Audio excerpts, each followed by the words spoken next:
የኢትዮጵያ ሕዝባዊ አብዮታዊ ፓርቲ ኢህአፓ እየተዘጋጀ የሚቀርብ ፍኖተ ዲሞክራሲ የኢትዮጵያ አንድነት ድምጽ ነው። ሰላም ጤና ይስጥልኝ አድማጮቻችን። ዛሬ ረቡዕ መጋቢት 10 ቀን 2017 ዓ.ም ነው። የደምቢ ዶሎ ዩኒቨርሲቲ ተማሪዎች የነበሩትና በአክራሪ የኦሮሞ አሸባሪዎች የታገቱት ተማሪዎች ጉዳይ እስካሁን እልባትን አላገኘም። ብዙዎቹ ልጃገረዶች የሆኑት እነዚህ የአማራ ወጣቶች ከታገቱ ረቡዕ መጋቢት 10 ቀን 2001 ቀናት አለፋቸው። የወጣቶቹ ሰቆቃ ያብቃ እንበል። እስከ መቼ ድረስ በዚህ ይዘለቃል? ኧረ በዚህ ቁም፣ ያለፈው ይበቃል። በቅድሚያ አጭር ፋኖ ነክ ዜና ካሰማን በኋላ ሁለት ከፍኖተ ዴሞክራሲ ዝግጅት ክፍል የቀረቡ ሀተታዎችን በተከታታይ አቅርበን የዝግጅታችን ፍጻሜ ይሆናል። ድማማ ማንጉዳ ቀበሌን ለመዝረፍ ተንቀሳቅሶ የነበረው የአገዛዝ ወራሪ ኃይል በ10 አለቃ ኤፍሬም አጥናፉ ብርጌድ ሻለቃ 1 ተርቦች ተነድፎ ዳጊ አቦላ ላይ በአጭር ቀርቷል። ይህ መነሻውን አዲስ ቅዳም ከተማና ችጓሊ አቅራቢያ ላይ ከሚገኘው በረቱ በማድረግ ዳጊ አቦላን አቋርጦ የመጣ ኃይል ሲሆን ድማማ ማንጉዳ በመድረስ የድማማ ማንጉዳን ቀበሌ ማህበረሰቦች ላይ ጸረ አማራነቱን በተግባር አሳይቷል። ይህን ጸረ አማራነቱን ለመፈጸም ተዘጋጅቶ ከረፋዱ 5 ሰዓት አካባቢ ዳጊ አቦላ ቀበሌ የደረሰን የዘረኛውን ኃይል ከቀኑ 8 ሰዓት ከ20 ሲሆን ከደረሰበት ቦታ ተደምሷል። ይህንን ኦፕሬሽን የሻለቃው ዋና ጦር መሪ ፋኖ ዘመን አዲስ እና የሻለቃው ዋና ዘመቻ መሪ 50 አለቃ ፋንታውን ይሁን በቅንጅት መርተውታል። ከጉላ ቀበሌ እስከ አዲስ ቅዳም ከተማ ያለውን ኦፕሬሽን በድል ተጠናቀቀ። ይህንን ተከትሎ በነበረው የዛሬ ድል ውሎ 26 የሚሆን ኃይል የተደመሰሰ ሲሆን ጥሎት የሸሸውን 3 ክላሽኮቭ መሳሪያ 98 የብሬን ተተኳሽ ከያዘ አንድ የብሬን ሸንሸል ጋር ገቢ ሆኗል። አጠቃላይ የሁለቱ አውደ ውጊያዎች ውሎ ብርጌዱ በጠላት ላይ እጅግ ከፍተኛ የሆነ ሰብአዊና ቁሳዊ ኪሳራ በማድረስ አኩሪ የድል ታሪክ አስመዝግቧል። አጠቃላይ ከነበረው ኃይል ውስጥ 38 ተደምስሶበት ቁጥሩ ሲቀንስ 3 ክላሽኮቭ መሳሪያ 98 የብሬን ተተኳሽ ከያዘ የብሬን ሸንሸል ጋር ተማርኮ ቁስለኛውን እያዘለ ወደ መጣበት አድጓሚ ተራራ ሸሽቷል። የአገዛዙ ጨፍጫፊ ቡድን ባንዳዎች በህዝባችን ላይ ያደረጉት ያለው ግፍ ተጠናክሮ ቀጥለዋል። የኦሮሞ ሞዘረኛ አገዛዝ አሽከር የሆነው የመከላከያ ኃይል ራሱን የሚጠራው በመከላከያ ሲሆን እንጂ ጨፍጫፊና ዘራፊ ተራውን በዴ ቡድን መሆኑን አሳይቷል። ሰሞኑን በደብረ ኤልያስ ወረዳ በደጎልማ ቀበሌ ጥላት ወደ መንደር ዘልቆ በመግባት በእያንዳንዱ የቀበሌ ነዋሪ ቤት በመግባት ያገኙትን ወጣት ሲደበድቡ፣ ህጻናትን ያገኙት ሲዘርፉ ውለዋል። በየጓዳውም እየገቡ ባለቤቶችን እያስወጡ መሶብ እየገለበጡ የጥላት ማድጋውን እየሰበሩ ሲበሉ ሲጠጡ ነውረኛ ስራ ሲሰሩ ውለዋል። አቶ በሌ አባተ ከተባለ ግለሰብ ቤት በመግባት ቤቱን በመፈተሽ ለፍቶ ያጠራቀመውን 60,400 ብር እና የልጁን ስልክ ዘርፈዋል። በጣም የሚያሳዝነው የሴት የአንገት ጌጥ ጠገራ ብር ሳይቀር ዘርፈዋል። መንገድ እየመራ የገባው ያገዛዙ ኃይል እያዘረፈና እየዘረፈ ያለውን አንሙት መላክ የተባለ የአካባቢው ነዋሪ የነበረ ባንዳ መሆኑን ታውቋል። የማይቀረው ሽፈታቸውን በውንብድና ህዝብን በማሰቃየት በዘረፋ ስራቸውን ለማካካስ እየለፉ ቢሆንም የተከበረው የደብረ ኤልያስ ወረዳ ነዋሪ ጥላት በየቀበሌው በመጣ ሰዓት ሰፈር ለቆ በመሸሽ ከሚደርስበት አካላዊ ጥቃት ራሱን መጠበቅ አለበትም የሚል መልእክት ተላልፏል። በተጨማሪም በቤቱ ጥሬ ገንዘብና ውድ ዋጋ የሚያዋጡ ጌጣጌጦችን፣ ተንቀሳቃሽ ትናንሽ ዕቃዎችን ከጥላት እይታ መሰወር እንዳለባቸውም የአካባቢው የፋኖ መሪዎች ጠበቅ ያለ መልእክት ለአካባቢው ነዋሪ አስተላልፈዋል።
ለእውነተኛ ጥፋት ቆሞ ማንቀላፋት።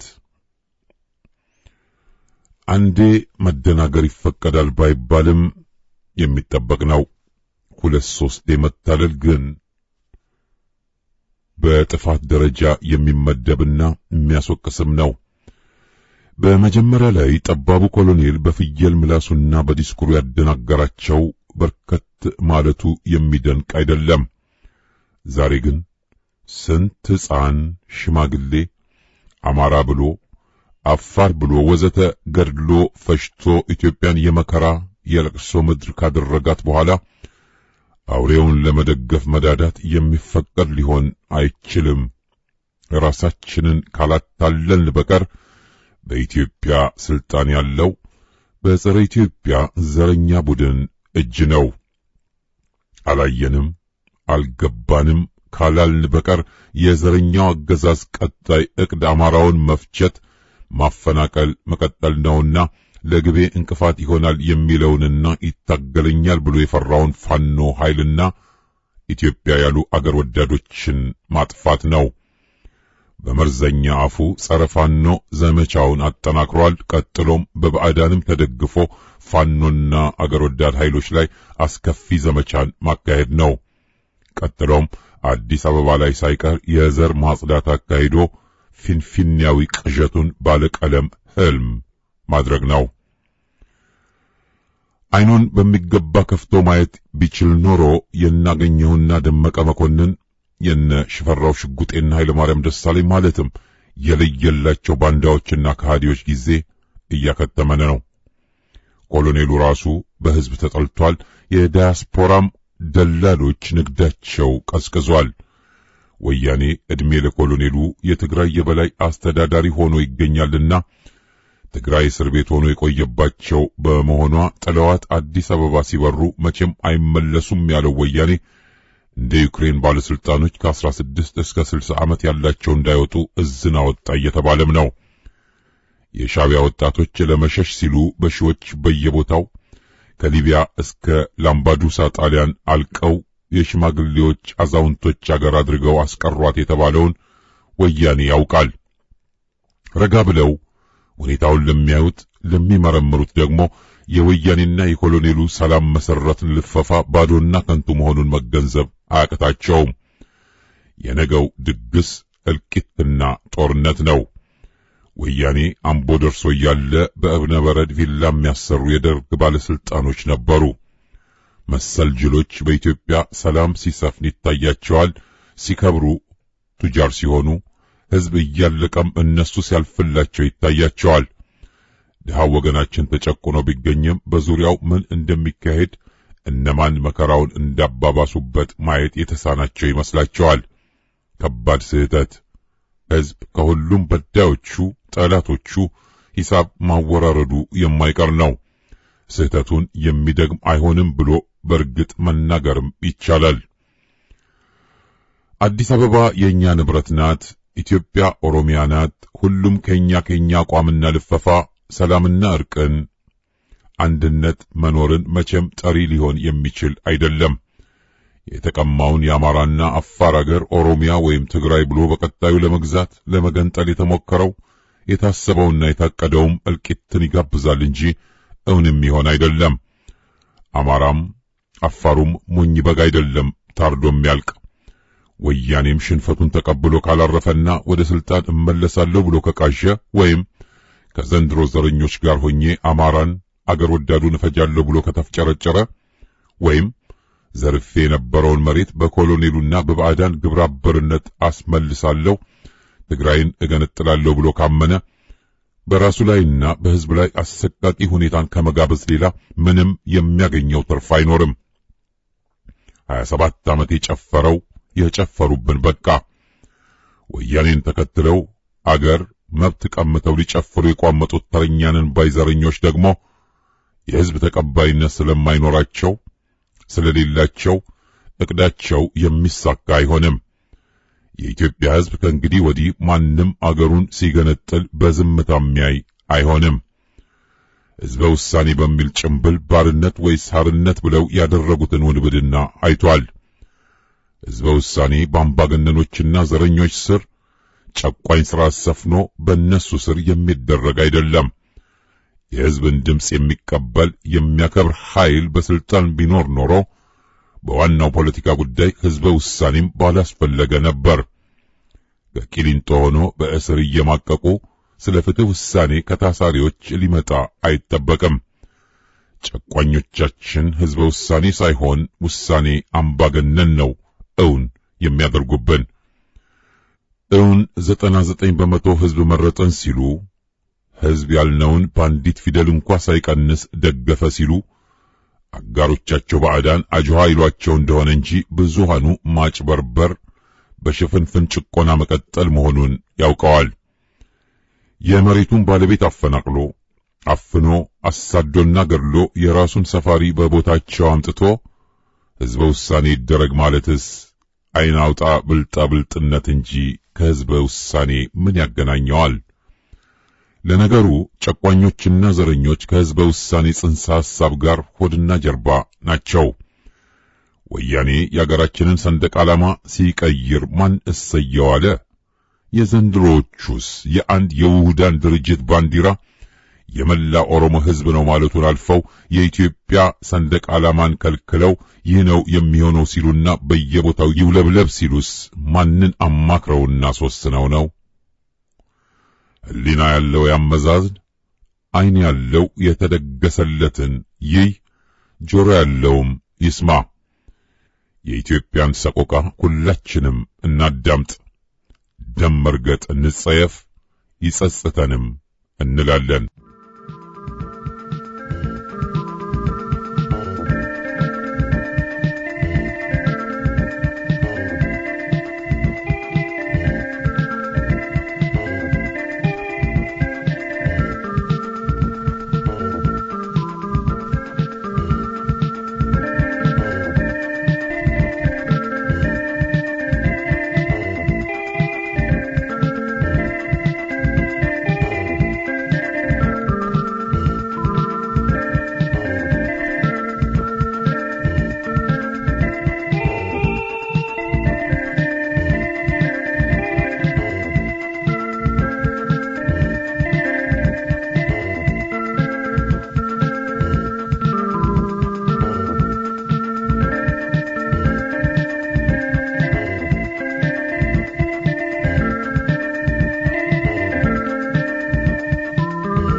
ከትግል መዘናጋት አገርን ያሳጣል።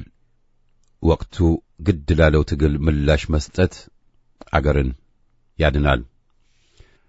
ጸጉራም ውሻ አለ ሲሉት ይሞታል ይላሉ አበው ሲተርቱ።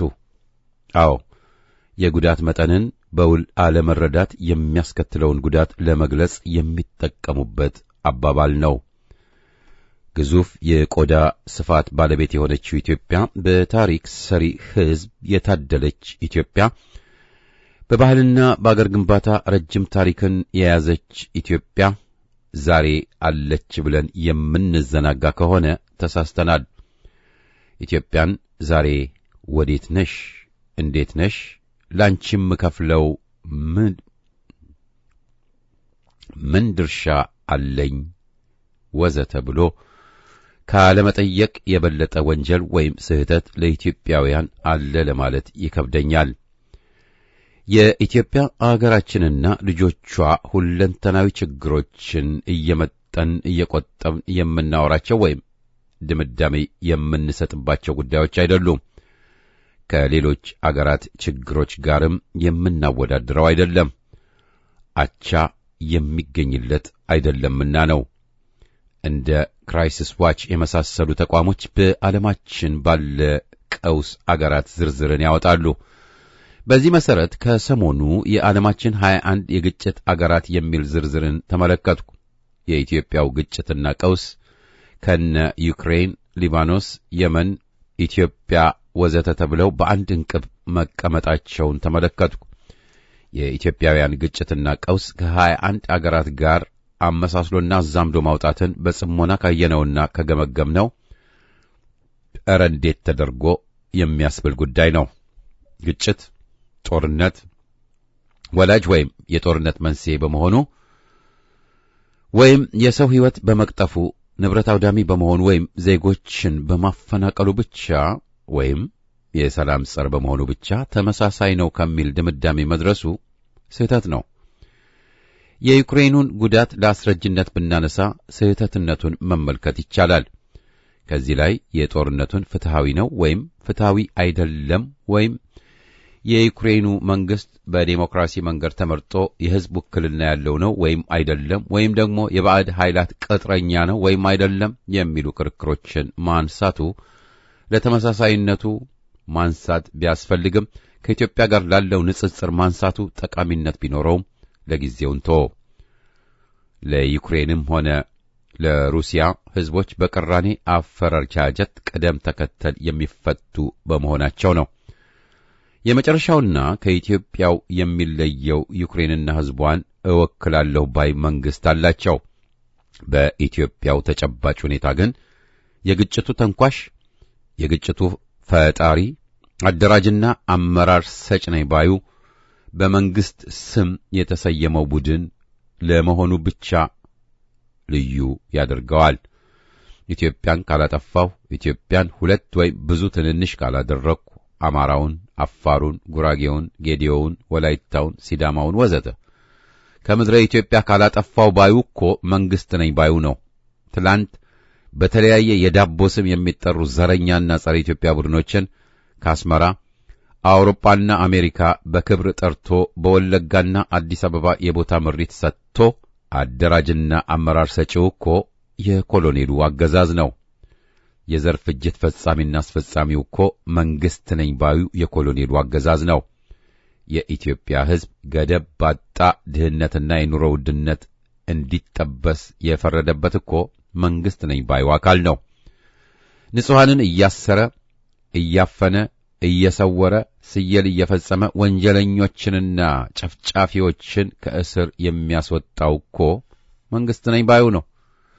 እነ ስብሐት አባዱላ፣ ሳሞራ፣ ሽፈራው ሽጉጤ፣ አዜብ ጎላ ወዘተ እኮ ነጻ ሰዎች ተብለው እነ ታዲዮስ ታንቱን፣ ታየ ቦጋለን፣ ስንታየው ቸኮልን፣ መስከረም አበራን፣ ዘመነ ካሴን ወዘተ ወዘተ ወንጀለኛ ባዩ እኮ በስልጣን ያለው ኮሎኔልና አገዛዙ ነው።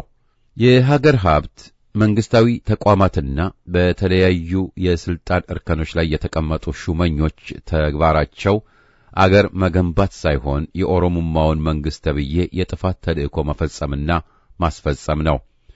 በኢትዮጵያ ባለፉት 27 ዓመታት በስልጣን የባጁት ወያኔዎችም ሆኑ የዛሬዎቹ መንግስታዊ ሽብርተኛ ወይም የአፓርታይድ አገዛዝና ስርዓት አራማጆች መሆናቸው ቢታወቅም ስያሜው ለተግባራቸው መጣኝ ወይም ተመሳሳይ የሚባል አይደለም። የወያኔ ኢህአዴግ በኦዴፓ ብልጽግና መተካት ለውጥ ሳይሆን ጥገናዊ ለውጥ ለማለት እንኳ የሚያስችል አይደለም። ወርተረኝነቱ እጅግ አስቀያሚና አሳፋሪ በሆነ መልኩ ተተክቷል። ኦዴፓ ብልጽግና ለይስሙላም ቢሆን ቀንሼዋለሁ ካለው ወያኔ ጋር ተቃቅፈዋል።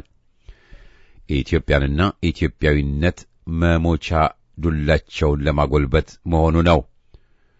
በኦዴፓ ኦህዴድ በአማራው ሕዝብ ላይ እየተወሰደ ያለው እርምጃ ደቡብ አፍሪካውያን የዘር መድሎ ከፈጸሙባቸው ነጮች ላይ ያልተወሰደ እርምጃ ነው። ከነጻነት በኋላ ደቡብ አፍሪካውያን ነጮችን አገራችንን ጥላችሁ ውጡልን አላሉም። እኩል ሆነን በሰላም ተባብረን እንኑር አሉ እንጂ የአማራው ሕዝብ በደሙ ባጥንቱ በሕይወቱ በጉልበቱና በገንዘቡ ገንብቶ ካቆያት አገሩ ከገነባቸው ከተሞች ውጣ እየተባለ ነው። የኦሮሞማዎቹም ሆኑ የወያኔዎቹ ጋኔሎች የዛሬ ግጭታቸው ከአማራው፣ ከጉራጌው ወይም ከአፋሩ ወዘተ ሕዝብ ጋር ብቻ አይደለም። ከራሳቸውም ጋር ግጭት ውስጥ ገብተዋል። ከታሪካቸውም ጋር ተጣርሰዋል። ከማንነታቸውም ጋር ከአሳፋሪ ግጭት ውስጥ ገብተዋል። ከእውነትና ከኢትዮጵያ ታሪክ ጋርም ተላትመዋል። የኦሮሞማ የታሪክ የእውነትና የሐቅ ግጭቱ ከዚህ ከዋና ከተማይቱ አዲስ አበባ ቤቱን ሰርቷል። ኮሎኔሉ ዛሬ የሚያዋቅራቸው መዋቅሮች ሁሉ ኢትዮጵያን አጥፊዎች፣ የዘር ፍጅት መፈጸሚያዎች እንጂ ገንቢ አለመሆናቸውን አለመጠራጠር ወይም በቸልታ መመልከት ስህተት ነው። በኦርቶዶክስ ተዋሕዶ ላይ መፈንቅለ ሲኖዶስ ለማካሄድ ያዘጋጀውን ቡድንና የመንግስታዊ ተብዬ ተቋማትን ለአብነት መውሰድ ይቻላል። ሁሉም ተባብረዋል፣ ተደጋግፈዋል፣ በጥምረት ሰርተዋል። በእያንዳንዱ መንግስታዊ መዋቅር ውስጥ የሚሾማቸው ግለሰቦችና ቡድኖች ጥላቻን፣ ግጭትንና እልቂትን ቆስቋሾች እንጂ ሰላምንና ፍትህን አምጪዎች አይደሉም። ኮሎኔሉን ጨምሮ የኢትዮጵያን ጎፈሬ እያበጠሩ ወይም እየተንከባከቡ ሳይሆን ሙልጭ አድርገው እየላጯት ነው። የሰሞኑን የለገሰ ቱሉን ስልጣናችን አማሮች ሊነጥቁን ነው፣ እኛም አውቀናል፣ ጉድጓድ ምሰናል ጩኸትን ልብ ይሏል። የጃዋር መሐመድን ዛሬ የደረስንበት ደረጃ የ70 ዓመታት የትግላችን ውጤት ነው ቅስቀሳንና ለዚህም ደግሞ ከአብይ ጎን እንሰለፍ ጩኸትንም ያስታውሷል። አዳነች አቤቤ አማራው ወደ አዲስ አበባ እንዳይገባ እግድ መጣሏ አንሷት ሽብርተኞች ናቸው። ፍረጃዋ የሚነግረን ሌላ ምንም ነገር የለም፣ ሽብርተኝነታቸውንና ጸረ አማራነታቸውን እንጂ። የኮሎኔሉ ከወያኔ ጋር እያደረገ ያለው ጥምረት ጸረ አፋር፣ ጸረ አማራ የሆነ ጥላቻውን ብቻ አይደለም የሚነግረን፣ ኢትዮጵያ የምትባል አገር በሰላም ውላ እንዳታድር ብቻ ሳይሆን ሕልውናዋንም ፍጹም የማይፈልገው መሆኑን ነው። ዛሬ ኢትዮጵያ አገራችን የደረሰችባቸው ፖለቲካዊ፣ ኢኮኖሚያዊ፣ ማህበራዊና ባህላዊ ድቀቶችና ቀውሶች እረፍት የሚነሱ እንጂ የሚያስተኙ አይደሉም። የሚያስቆጩና የሚያንገበግቡ እንጂ የሚያረግቡ አይደሉም። ሁኔታዎቹና ድርጊቶቹ በራሳቸው ቆስቁሰው በእልህ ወደ ትግል የሚያስገቡ እንጂ የሚያለሳልሱ አይደሉም። ለእነዚህ ችግሮች ሁሉ አገዛዞችና በዙሪያቸው የተኮለኮሉ አምሳያዎቻቸው ዋነኛ መንስኤዎች ቢሆኑም እያንዳንዱ ኢትዮጵያዊ እኔስ ምን አደረግኩ ብሎ ራሱን የሚጠይቅበትና ጣቶቹን ወደ ራሱ በማዞር ያለበት ጊዜ ነው። ይህ በውጭም ሆነ በሀገር ቤት ያሉ ኢትዮጵያውያንን ሁሉ የሚመለከት ጉዳይ ነው። በኢትዮጵያ ሀገራችንና በኢትዮጵያዊነታችን ላይ በተቃጡና ከፍተኛ ጉዳት አድርሰዋል በምንላቸው ጥቂት ጉዳዮች ላይ ጥቂት ልበል። አዲስ አበባ የኢትዮጵያ የአፍሪካና የዓለም አቀፍ ተቋማትን በውስጧ የያዘች ትልቅ ኢትዮጵያዊትና አፍሪካዊት ከተማ ናት። ማንም በምንም ሁኔታ በብቸኝነት የባለቤትነት ጥያቄ ሊያነሳባት የማይችል የጋራ ኢትዮጵያዊነታችንና አፍሪካዊነታችን መገለጫ ማዕከላችን ናት። የባለቤትነት ጥያቄ ቢነሳባት እንኳ የኦሮሞማዎቹ ጠባቦችና ዘረኞች ሊሆኑ በፍጹም አይቻላቸውም። የታሪክም የሕግም ሆነ የሞራሉ ብቃት የላቸውም፣ ሊኖራቸውም አይችልም። የከተማ እድገት ሳይንስና ሕግጋትን እንኳ በውል መረዳት የተሳናቸው ደናቁርት በመሆናቸው የወሰዷቸውና እየወሰዷቸው ያሉ እርምጃዎች ሁሉ ከከተማ እድገት ሕግጋትና ሥርዓቶች ጋር በእጅጉ የተጻረሩ ናቸው። ከተማ በሁለት ነገሮች ያድጋል። በዜጎች ከገጠር ወደ ከተማ በፈቃደኝነት በሚደረግ ስደትና በተፈጥሮ የእርባታ ሂደት። ከገጠር ወደ ከተማ የሚደረግ የዜጎች ስደት በምርጫና በፈቃደኝነት የሚደረግ እንጂ እንደ ኦሮሞማው የስነ ሕዝብ ስብጥርን ለመቀየር ሲባል በግዳጅ ወይም ዘርን መሰረት ባደረገ ሁኔታ በሚሰጡ የተለያዩ ድጎማዎች በፍጹም ሊሆን አይችልም። የከተማ ሕይወት በውድድር የሚኖርበት እንጂ ድርጎ እየተሰፈረ የሚኖርበት አይደለም፣ ሊሆንም አይችልም። የኮሎኔሉ አገዛዝ ግን አድርጎታል። ከገጠር ወደ ከተማ የሚፈልሱ ወገኖች ከከተማው ሕይወት ጋር በመግባባት በመማማር በፍቅር ለመኖር እንጂ እንደ ኦሮሞማው ቄሮዎች ጥላቻንና ብጥብጥን ይዘው የሚመጡበት ሕይወት አይደለም። ፍቅርን ብቻ ሳይሆን የከተማውን የሥራ ባህልና አይነቶች ተላምደው መኖር የሚችሉ የሚገቡበት እንጂ እንደ ኦሮሞማው ቄሮዎች ጸብ ያለሽ በዳቦ እያሉ የሚንገላወዱበት አይደለም፣ ሊሆንም አይችልም። የከተማ ሕይወት ሰርቶ ደክሞ ሊኖር የሚመጣበት እንጂ ተዘርፎ የሚበለጸግበት ሊሆን አይገባም። ይህንን የኦሮሞማዎች እኩይ ተግባር የአዲስ አበባ ሕዝብም ሆነ የኢትዮጵያ ሕዝብ በጽናት ሊታገለው የሚገባ ጉዳይ እንጂ በዝምታ ሊመለከተው የሚገባ አይደለም። ከዚህ ወዲያ ምን ሊመጣ ብሎ በቁርጥ ለመታገል መነሳት አለበት። ድርጊቱ ከባድም አሳሳቢም ነው። ነገር ግን ዝምታ ለበግም አልበጃት ይሏል። ጊዜው ዛሬ ነው። የዲፕሎማሲ ሥራ ድህነትም አሳሳቢ ከሆኑት በርካታ ተግባራት ውስጥ በግንባር ቀደምትነት ሊጠቀስ የሚገባው ጉዳይ ነው። የዲፕሎማሲና የውጭ ግንኙነት ድህነት በሁለት ነገሮች ይችላል የሚል የግል ድምዳሜ አለኝ። ከአቅም፣ ከእውቀት፣ ከሙያና ስነ ምግባር ድህነት የሚከሰት ሊሆን መቻሉ የመጀመሪያው መንስኤ ሲሆን ለጥቅምና ለምንዳ ተገዢ መሆን ሁለተኛው ምክንያት ነው። የአንድ አገር ጥንካሬ ወይም ድክመት ከሚለካባቸው ተግባራት ውስጥ የዲፕሎማሲና የውጭ ግንኙነት አንዱና ዋነኛው ነው። እንደ አለመታደል ሆኖ ኢትዮጵያ አዎንታዊ ገጽታዎችን ማጉላት የሚችል የዲፕሎማሲና የውጭ ግንኙነት የለንም።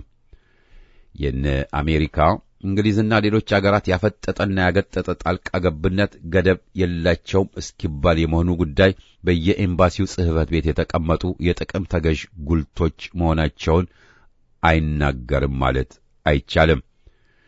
የዲፕሎማሲና የውጭ ግንኙነት ሥራ አገራችን ከማንም አገር ጋር በሚነሱ ወይም ሊነሱ በታሰቡ ግጭቶች መንስኤዎች የሚሆኑ ጉዳዮችን ቀድሞ በመረዳት መነጋገር፣ መወያየትና ወደ ግጭት እንዳያድጉ ተግቶ መስራትን ብቻ ሳይሆን ቀድሞ መረዳትንም የሚጠይቅ ሙያ ነው።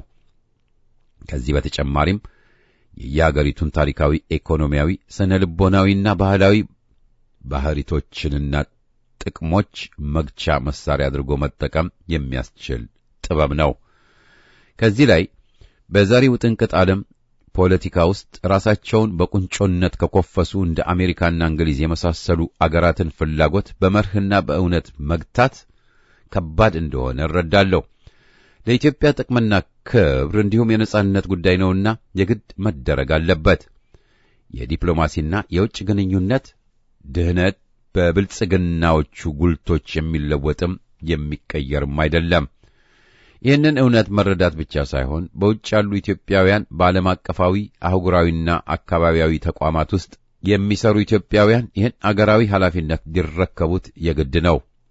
በተጨማለቀና ገደብ ያጣ የበላይነት ከተበከሉ የአሜሪካ ወይም የእንግሊዝና መሰል አገራት መንግስታዊ ወኪሎች ይህንን መልካም ግንኙነት ማግኘት አይጠበቅም።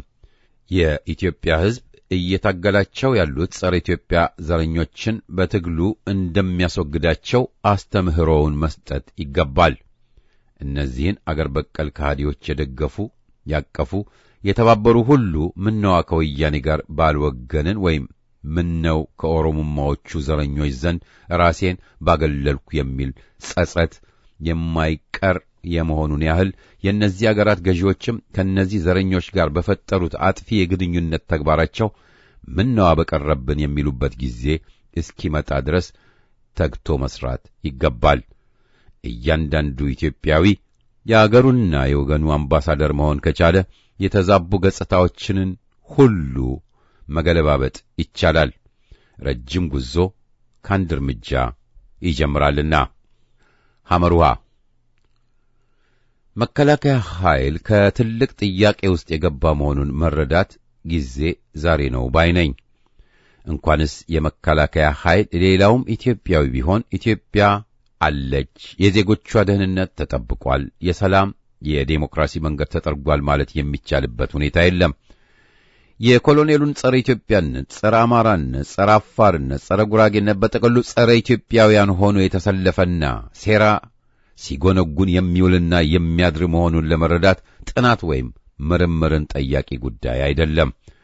ኮሎኔሉ አገርና ሕዝብ ሲያሸብር ከነበረው ወያኔ ጋር ግንባር ፈጥሯል።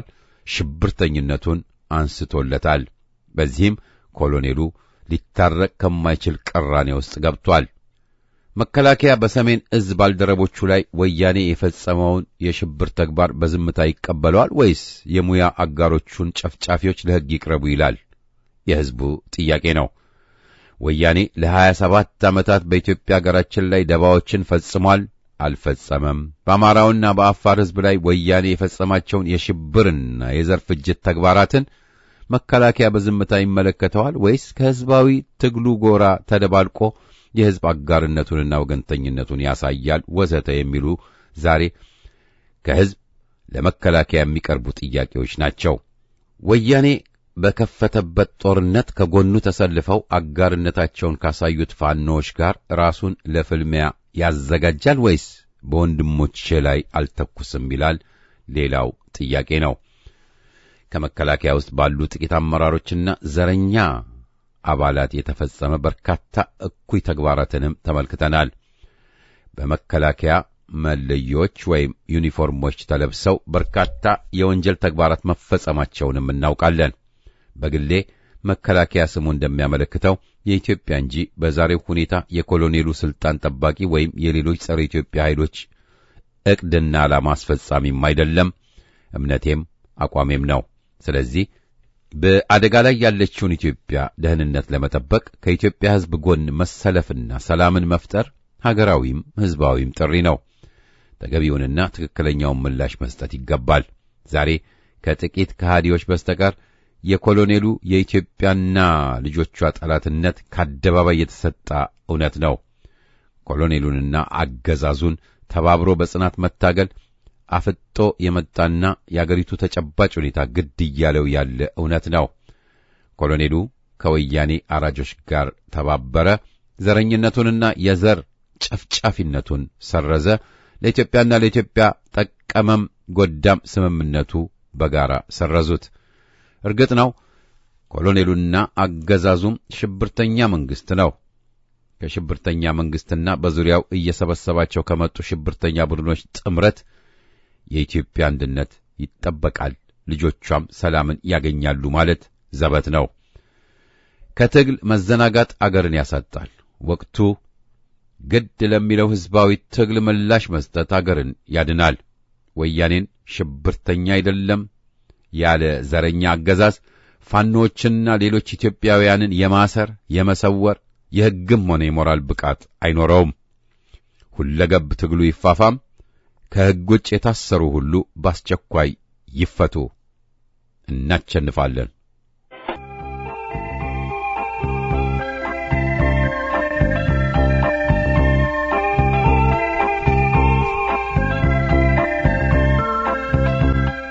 አዎ አልተሳሳትኩም።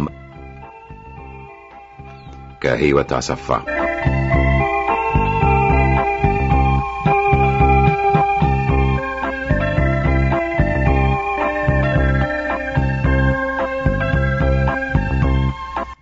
አልተሳሳትኩም። ምርጫዬ ምርጫ ነው። ማንም ያልገባበት የሚያምነኝ የማምነው። አዎ አልተሳሳትኩም። ምርጫዬ ግሩም ነው። ከያፓ በላይ ለአገር ታማኝ ማን ነው? በላል በልሃ ሙግት እስኪል ንግጠም በርሱኔ ልረታ ልሸነፍ ግድ የለም። ድሃ በመሆኔ ድሃውን መምረጤ ከርሳም ብጠላ ነው እርሱን ማስበለጤ። ስንቶች መሃል ሜዳ ተዝረክርከው ቀርተው ስንቶች ከሰው በራፍ ለቁራሽ እንጀራ ያዛዥ ጫማ ልሰው ስንቶች ደግሞ ለከርስ ጌታ ዳሪ ገብተው ክቡር ስሙን ይዞ ዛሬ እኮ የምናየው ለከርስ ያልወደቀው ድሃው ኢህአፓ ነው።